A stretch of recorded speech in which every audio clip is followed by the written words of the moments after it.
Hey everyone, this is Ryan Wolt. Welcome to the Cheers North County podcast presented by the Coast News Group. I'm glad to have you here with me today, and I'm excited to introduce you to my guests, David Elizondo and Ryan Espi, the co-founders of First Light Coffee Whiskey, a relatively new local spirits brand. But before I do that, I have to issue a few disclaimers. First, just a reminder that we record this show virtually due to COVID-19. That's a bummer, but for the first time in a long time, it seems like there is some burgeoning hope that even with numbers being at all-time highs, there is an effectual vaccine in most of our futures, for which I'm very grateful, and I'm looking forward to meeting guests in real life sometime in 2021. Second, many apologies to the Matts and Mikes of the world. No offense intended. You'll all understand that one in a few minutes. Thirdly, the term distillate gets used several times during this show. Distillate is just another way of saying liquid condensed from vapor during the distilling process. Essentially, the booze part of your booze. Fourthly, I've been pretty thrilled to have a new sponsor, Casa de Bandini at the Forum in Carlsbad, to shout out on every Cheers North County podcast. They are producing top-notch Mexican food and even margaritas for takeout and delivery. They've been doing a great job of walking that fine line between keeping things safe and yet still making them delicious somehow. You can order online at casadebandini.com or through any of the major delivery apps. But I encourage you to order directly from casadebandini.com if you can. It really helps the business keep a big chunk of that revenue. And the Coast News and Casa de Bandini have teamed up to give away $50 gift cards for some great food and equally delicious drinks. Just follow at Coast News on Instagram and then like, share, and tag your friends as soon as you see the Casa de Bandini giveaway post in your feed. Now back to my guests. First Light Coffee Whiskey is a young company, but they've already won Taste Test and Innovation Awards at the 2020 World Spirits Competition, and they're making a splash locally in San Diego with their flavorful whiskey blends. They offer both a regular and dark coffee roast version. The dark is sweeter, almost dessert-like, and the regular is more of an easy-sipping whiskey with a hint of coffee. After David, Ryan, and myself finished our official Cheers podcast, we stayed on the line for a bit. The fancy recording box was still working, and it recorded the following comments on just how they feel about being newcomers to the San Diego hospitality and beverage scene. Definitely. It's really awesome being a part of the local, San Diego community as well, because there's people like Josh Landon with St. Archer, and you've got Taylor Steele doing it, and then Yusuf Cherney with Cutwater and Ballast Point, and the guys that I worked with. It's like everyone's been really supportive and helpful. It's been really awesome. It's like a cool industry to be in because people are just down to help you out and talk about stuff. And they're not like, oh, you're a potential competitor. Like, we're going to stonewall you. It's just like, yeah, man, like you're trying to do it, and we're all like living the dream out here, and let's share the experience. In this industry, it's been like that. It's been almost comical in a way where how much people are like, oh yeah, give it a shot. Here's yeah, you want to try to break in? Yeah, like here's what you got to do. Like, let's see if you could do it. Compared to other stuff, that's a little more highly competitive. But with the spirits, I think because there's like such a barrier to entry, it's such a high barrier, that once you get going, yeah, people are down to talk with you and give you pointers and help you as they can. We are at an unusual time in the history of hospitality, and despite the challenges of COVID-19, I'm inspired almost daily by the efforts of bartenders, brewers, coffee shop managers, distillers, and so on, as they try to help those in our industry who are feeling the effects of the pandemic more than others, or just trying to help those trying to break into the industry. It was great to hear that the tradition of acceptance and willingness to help is being passed on to the new generation of beverage industry denizens. Okay. We're about to get into the full interview with David and Ryan. And we both know that you're probably multitasking on your phone right now. So please give me a follow at Cheers North County on Instagram, Twitter, and Facebook, and head over to thecoastnews.com to read the newest Cheers North County column. And while you're at it, follow at First Light Whiskey too. And since I'm just throwing out chores, be sure to grab yourself a cocktail, perhaps a coffee whiskey on an ice cube, because it's time for the show.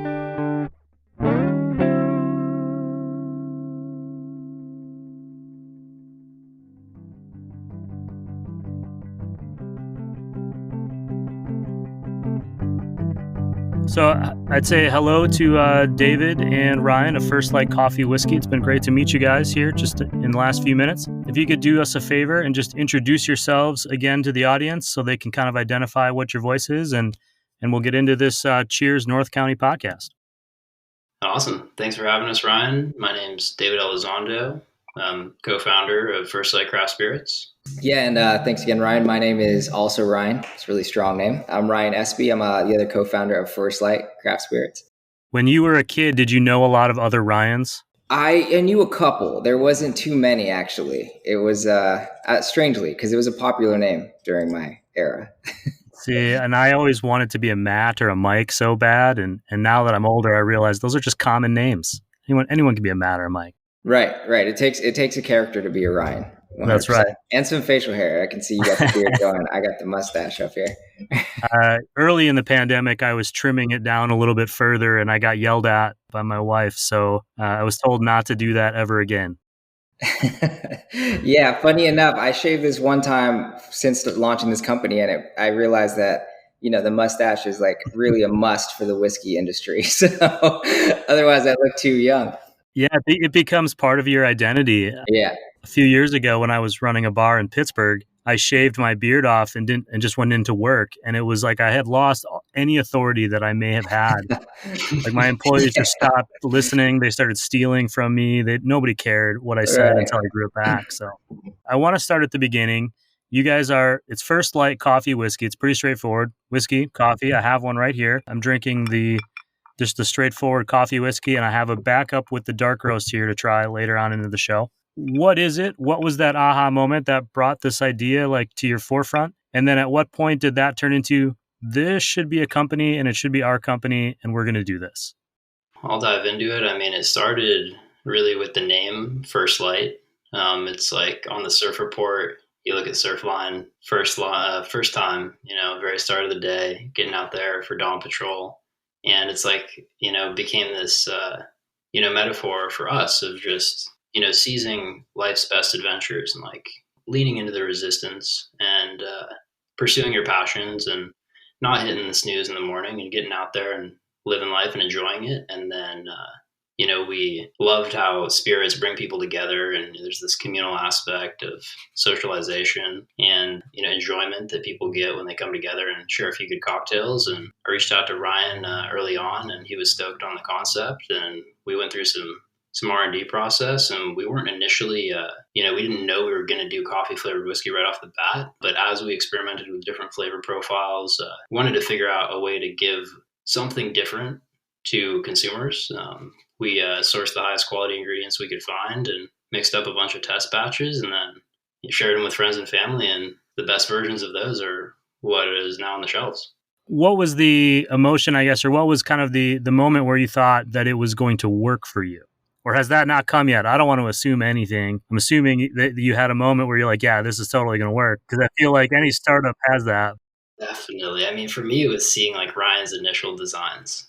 Because I'm not a designer. I'm coming from a business background. Have gone through an undergrad program, and I'm in an MBA program at San Diego State. And I have a lot of conceptual, kind of foundation for business, but not the design sense and the marketing prowess. And Ryan's, got that into the spectrum, super covered, and came to him with the idea. He put out a couple initial concepts, and it was so different than what I was thinking initially. And it was just wow, this is pretty cool, man. He really, this is something that I haven't seen anything like it on the shelf. And I think this could really resonate with consumers.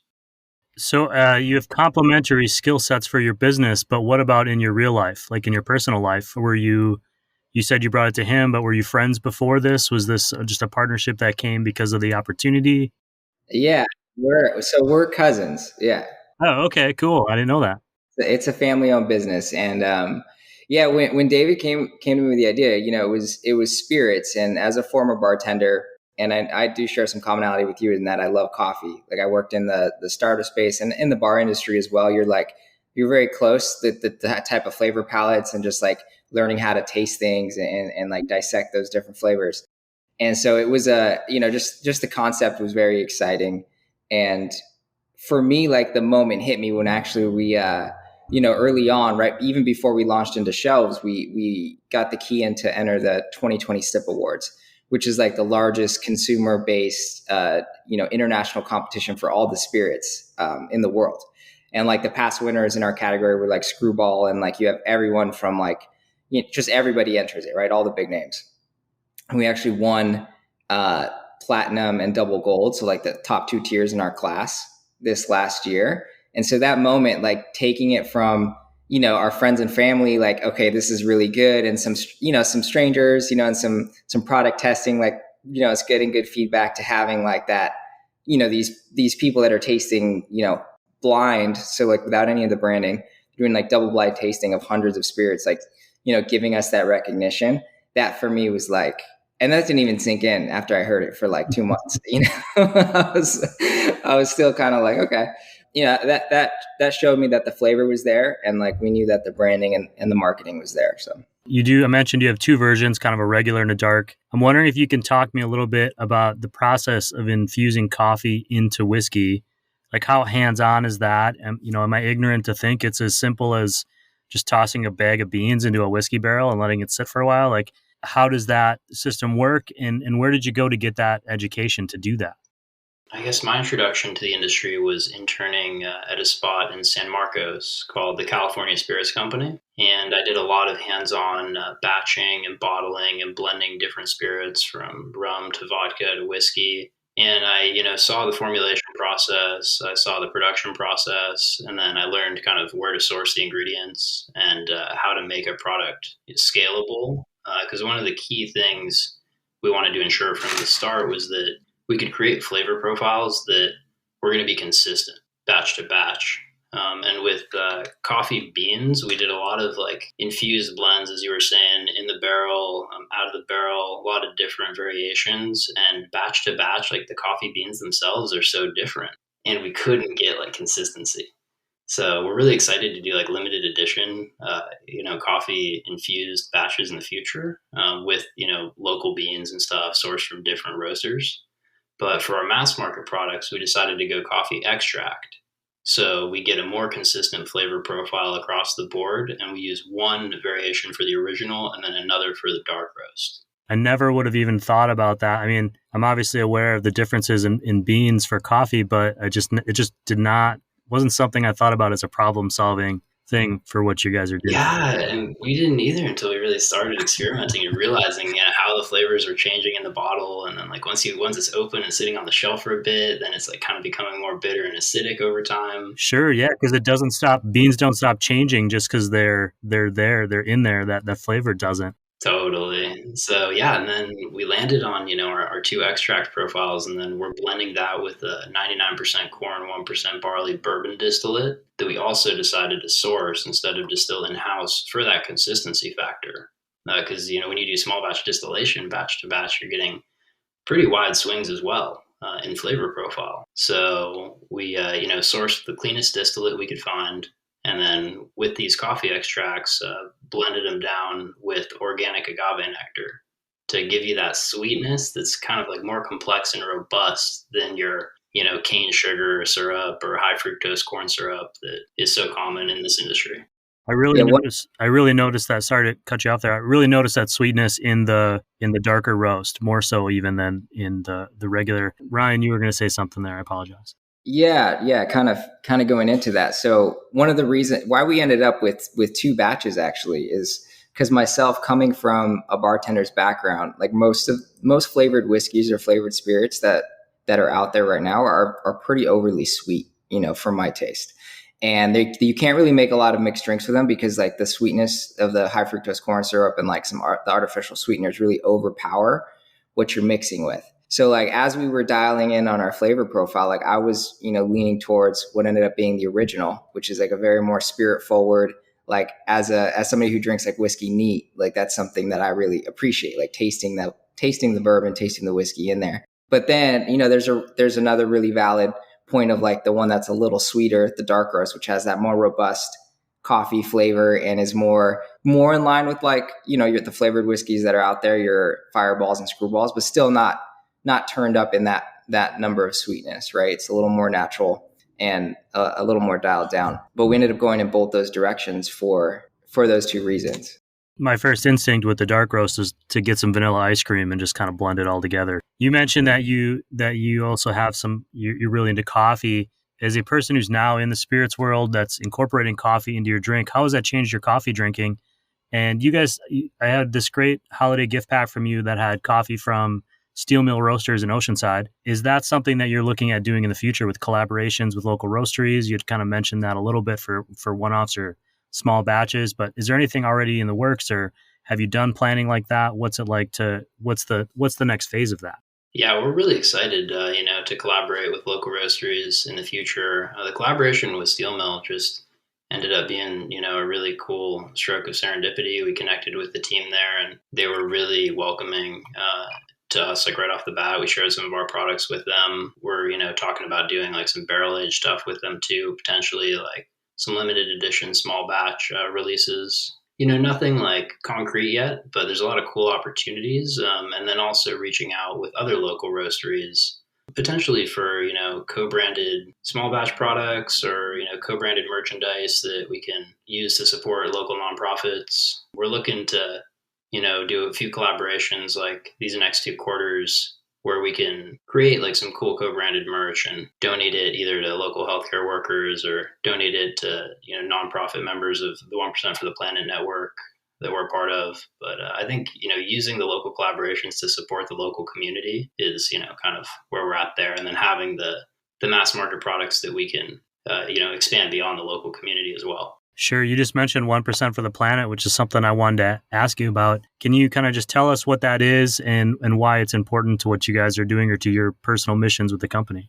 Definitely. So, we've been part of the 1% for the Planet Network since day one. It was founded by the former founder of Patagonia, and it's this network of nonprofits that it's partnered with, and as well as business partners and also individual partners now. So you can be just an individual member of the group as well. And it's a pledge to donate 1% of all like total revenue year over year. So even if you're in the red, not making any profit, 1% of total revenue at least towards these environmental nonprofits. And one of the cool aspects of it is you can go within their network of nonprofits and donate to specific causes that you might be, particularly passionate about. Ryan has been on the board of Surf Riders San Diego for a while, and that's one of the groups that we really, enjoy and are excited to support and hopefully, also collaborate with moving forward. Yeah, it's been one of the whole foundations of our brand is really about kind of the adventure lifestyle. David and I both share that, growing up and individually. I'm a big time surfer. You could probably see there's I have a wall full of boards up there behind me. And David's huge on the mountain. He's a big snowboarder. And, I did serve as vice chair for Surf Riders San Diego for quite a few years. And just being able to, experience the outdoors and experience those adventures is something that's really dear to me. And it's something where I feel the most alive. And so with any company we ever create in the future, and with this one, we want to make that pledge to be sustainable and really, try to, have a positive impact on the planet so that, other generations and people, around us and our children can enjoy those moments like we do, whether it's on the mountains or in the ocean or out hiking or camping or doing whichever. So on that note, this is something I did not look into because I wanted to ask, but does this coffee whiskey have caffeine in it that might help you as you are surfing or snowboarding or out in the world? So there's no added caffeine at all. Our extracts are also decaf. There could be tiny trace amounts, but I mean, it'd be half a milligram or something per bottle. So there's no added caffeine, no caffeine in the coffee extracts themselves. And we thought about, adding caffeine, and you can't actually add caffeine in the distilled spirits category. You can do infusions where it's naturally occurring, but one of the key things with this product is some of the cocktail recipes we have are, meant to be blended with coffee. So we have the First Light Latte, which was one of our cocktails of the month at Gaslamp Breakfast Company in downtown San Diego. And we've got a cold brew cocktail and a couple other takes on that. So we didn't want to have a caffeinated product that was going to be added to another caffeinated product and, become overpowering, especially if you're drinking it in the morning or really any time. And there's a lot of people who are caffeine sensitive as well. So we wanted them to be able to enjoy this product. I'm grateful that it's not, because I normally cut my coffee off, about 11 a.m. I'm not saying I wouldn't drink this only before 11 a.m., but at least now I have the option of drinking it in the afternoon, which is nice. Where can people buy this whiskey right now? If somebody listens to this and they're like, man, I got to go out and get some of this, where do they go? You can find our full store locator on our website, so firstlightwhiskey.com. Some of our best-selling spots currently are Valley Farm Market in La Jolla, and then Mission Trails Wine and Spirits, a little more inland, like in the Mission Trails Regional Park area. And then we're in Del Mesa Liquor in Mission Valley. A couple of those spots have online stores as well, which is kind of nice. So even if you're not in San Diego, you can get it shipped out to you. But our current footprint is all within San Diego County. Ryan, you mentioned something earlier that just kind of popped up in my brain about any future companies. Have you guys already started talking about what the next adventure is after First Light Whiskey, or is it an expansion of the First Light Whiskey brand, or what? I see you both are smiling and kind of grinning at me with that. I feel like I touched on something. So yeah, I mean, we definitely have, we have a product lineup that's very exciting that I can't wait to share as we, evolve and release them. So we definitely want to, grow beyond our coffee whiskey initial product and really we have a full slate of like interesting and fun new spirits to come out with, but one at a time as it goes. Yeah, we got a couple of trademarks in the bag. We might pull out after this one, after First Light. But it's all just conceptual stuff at this point. But it's fun to kick around new ideas. Yeah, I mean, you'll definitely see some First Light, coffee ready to go in a can coming up at some point. So, all right, we got breaking news. That's what that is. It sounds like you're ahead of the game. Anything that we missed about that you guys wanted to talk about, or you wanted people to know about you guys? Anything I should have asked and didn't? I mean, we're really excited to, get more people in the local community trying and enjoying the products. As soon as it's safe to do so, we're planning to schedule a lot of tasting events at, local liquor stores and grocery stores. So keep an eye out for those. Those will all be posted on our social feed. And it's Instagram and Facebook and Pinterest at First Light Whiskey. And it's really easy to, access all of our content from the website as well. So it's a great spot to learn more about the brand. And we're really excited to, continue building this thing out, bringing on new team members and getting the local community stoked. Well said. I think you nailed it. Well, that's perfect. I'm going to have my second drink here, and I'd say cheers to you guys. And thanks for joining me on the show. Yeah, thanks for having us. Thanks so much, Ryan.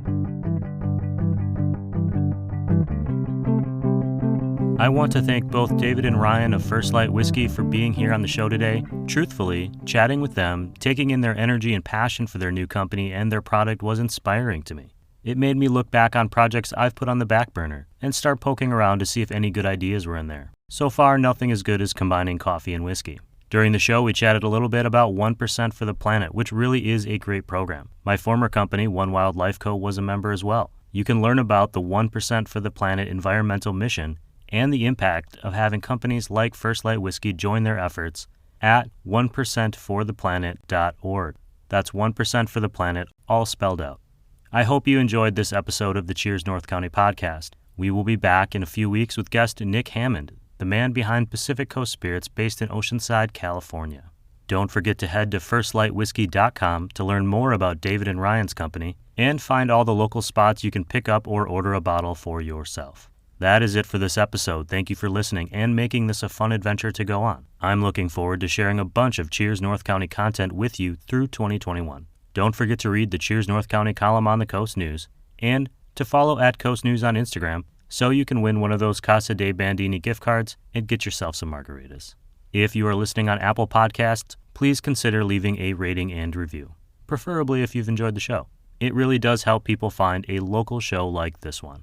This episode of the Cheers North County podcast was produced and recorded by me, Ryan Wolf. Jordan Ingram is my editor-in-chief. The Coast News associate publisher is Chris Kidd. And the publisher is Jim Kidd. Thanks for listening, everyone. Be well, stay healthy and sane, and keep living the dream. Cheers, everyone.